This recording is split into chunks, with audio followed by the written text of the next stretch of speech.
All right, so I started out with the top 10 and I added an 11th, but it's not really a World Jamboree thing, but I thought it was something cool that as a collector you'd enjoy. Um, so let's go ahead and get started.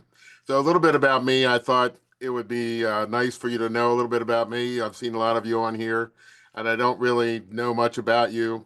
It's my 63rd year registered in scouting. I'm Eagle Scout with three palms. Both my sons are Eagle Scouts. I'm still involved with the Troop for Special Needs that I started out in 1976.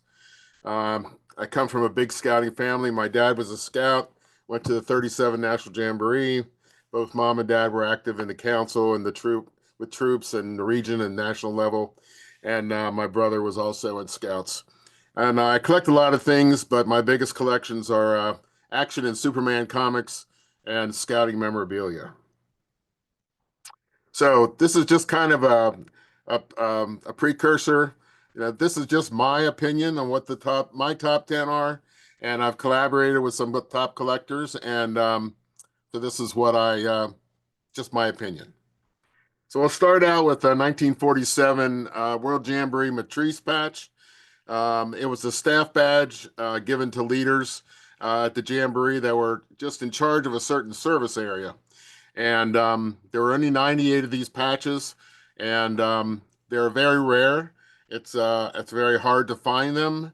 Um, I came across one in a collection I had once recently, and they're very very rare. So those I'm sure everyone who's a World Jamboree collector probably has heard of the Matrice. And this is what all the 47s look like. If you've never seen them in a group, we had this display at a recent Jamboree museum for the last World Jamboree. So, number two, this is a 1937 World Jamboree, the Sea Scout patch. It's an orange and white. It's the same, got the same logo that all the others. It's the rarest of the 37s. There was a limited number of ships that came into this jamboree. Main camp was in Wollenstage, and the Sea Scout camp was a little bit farther away. But these scouts were focused a lot of time around their ships, and they also participated in the other events at the 37. Okay, and this is a copy of what all the other 37s look like. And you can see the different colors, and a lot of them were for different camps, of which the ship camp, is one of those camps. So, okay, number three, a 1924 World Jamboree. This patch was made out of silk, and if you've ever had anything made out of silk that was made in 1924, it's probably disintegrated and fallen apart by now. Several people have these 24s. Those of us who had them, I bought mine this way a long time ago, and it was preserved in this museum mount, and it stays like this. So a lot of people didn't have the museum mounts, and their patches just disintegrated or crumbled up. So if you're interested in these patches, there's a friend of mine by the name of Patrick Adams. He has a list of the owners of the patches who currently owns all the 24s. So if you own a 24 and you don't think your name's on the list, there's his email address. So next, number four. So this is probably a patch that I would venture to guess that no one's ever seen. This is a one-of-a-kind patch that Lady Baden-Powell made for Baden-Powell for the 1920 World Jamboree. And it was a pretty small jamboree, 8,000 scouts from 34 countries. And the shape of where it says Olympia was this building in England that was very much shaped that way. And that's where the first World Jamboree was held. It was all inside. And as I'll tell you later, all the scouts from the United States that went there to the 20 and 24 World Jamboree were only Eagle Scouts. So you had to be an Eagle Scout to be qualified to go to those jamborees. But again, this was a patch that Peter Ford who was a curator of the UK Scout Museum, brought to the Jamboree, and we showed it as part of our exhibit. Very rare, like I said, one of a kind.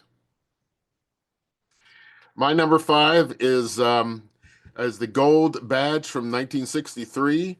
The ones on the left, the silver patina and the bronze patina, they are pretty much standard badges that they for the HQ and the Scouts. But the VIP gold badge was very rare, and there was few VIPs that were able to get these at the Jamboree. Um, this was the Jamboree took place in Marathon, Greece. And in case you didn't know, marathon races are 26 miles because the difference from Athens to Marathon is 26 miles. My number six is the 1995 World Jamboree patch. This was a Jamboree I was able to go to with my two sons. It was a wonderful Jamboree. I was a assistant scoutmaster, and I think it's a really cool patch.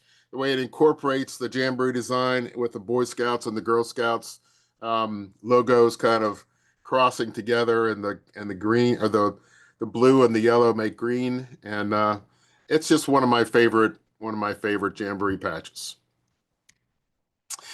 Also, it's not only patches that I think are really amazing for World Jamboree. There's two posters here, the 1937 World Jamboree poster. These things are really beautiful pieces of art. If you've ever seen one of these in person, the colors are really wonderful. And was able to find out that this 37 poster was made by this guy, Jan Levies. He was a commercial designer, and they obviously hired him to do this work. But I think it's a pretty amazing piece of art. Again, it's my number seven. So I'm going along here pretty quickly. I'm happy to go back through these if you have questions for me later. My number eight is a 1947 World Jamboree poster. I wasn't able to find out a whole lot about this poster itself, but the 47 Jamboree was a special Jamboree in that it was right after World War II, and scouts from all countries were there camping together, and they didn't let the problems of their parents and their fathers get in the way of the scouts being friends from 38 countries. And from what I heard, this Jamboree was a really interesting experience for the scouts, and having a Jamboree that's years after a war, not too many years after the war, but it must have been an interesting time for scouting. My number nine is kind of a unique patch that I created for the 2019 World Jamboree. We were running the World Jamboree Museum, and I created the staff patch for us from all these other World Jamboree patches. So it's a block of 9 fleur-de-lis, and I pulled the fleur-de-lis from, as you can see, these World Jamboree patches. I thought it was kind of a unique thing. As a collector, I had access to all these World Jamboree patches, and I thought it would be very cool to kind of put the fleur-de-lis in there together. And with the 95, it's both the fleur-de-lis and the Girl Scout clover. So, I just thought this was really different. All these fleur-de-lis on these Jamboree patches are very much different. And so I thought this would kind of be a unique way to show them. Okay, my number 10. So I know that we have some international folks here from Canada, and I'm not sure if you knew about our first Eagle patch, but it's kind of a World Jamboree patch in that at the 1920 World Jamboree, most of what the Scouts did was participate in Olympic game kind of competitions. And James E. West, who was running the contingent in 1920, came back and was very upset that all the Eagle Scouts that went to those jamborees, their Eagle Scout medals were flapping as they were running, and he didn't like that. He thought that was bad, and he wanted to change that. So he had his secretary make a merit badge sash with the merit badges that all the scouts for the 24 World Jamboree earned. And this eagle patch that's on the top of this World Jamboree made merit badge sash is the first Eagle Scout patch that was made, and it was made just for. Firstly, it was exhibited for the first World Jamboree patch, or first World Jamboree in 1924, second World Jamboree. I'm sorry, but it was a kind of a unique Jamboree patch in the sense that it was made for the Jamboree for the scouts to participate in these games and not have their eagle medals flopping in the wind. So, and I did do a number 11 because this is something I don't think that many of you have ever seen. As far as I know, there's only one of these that I've ever seen, and I've been to a lot of traderies and been to a lot. So this is a an entryway sign for the 1935 National Jamboree. And as you know, the 1935 National Jamboree in our country was canceled due to a polio epidemic. But the reason I'm showing you this is the quality of the carving. This is 41 inches by 40 by 41 inches, so it's quite large. And look at the detail work and the carving on this. As you can see, I don't know if you can see my cursor, there's actually four seams here.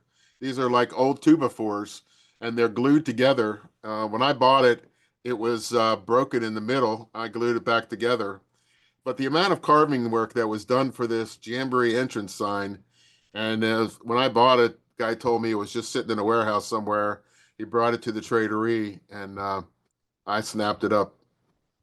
I think it's a piece of art almost as much as it is a Jamboree memorabilia. That's a quick guide through my top 10 World Jamboree collectibles, and I hope you enjoyed it. It wasn't a really long presentation, but that's it.